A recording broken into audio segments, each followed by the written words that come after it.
Mercedes-Maybach unveils the 2027 GLS680, the brand's most luxurious full-size SUV yet. Replacing the GLS600, it debuts a more powerful twin-turbocharged 4.0-liter V8, producing 603 horsepower and 627 pound-feet of torque, a jump of 53 horsepower and 89 pound-feet over the outgoing model. Design highlights include new digital light headlamps with a twin-star design and rose gold accents, a two-tone paint finish with new colors like dark petrol and Verde silver metallic, and an illuminated Maybach-specific radiator grille. An optionally illuminated Mercedes-Benz Star now sits atop the hood for the first time. Inside, buyers get a full-width MBUX Superscreen and an MBUX Virtual Assistant enhanced with AI from ChatGPT, Microsoft Bing, and Google Gemini, plus a Burmester 3D surround sound system with Dolby Atmos and a 710-watt amplifier.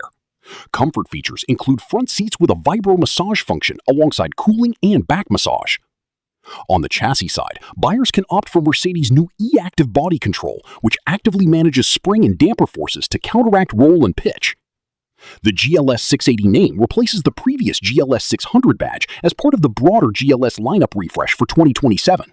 It's expected to arrive in the US this fall, with pricing likely to start north of the current GLS600's $181,350 base price.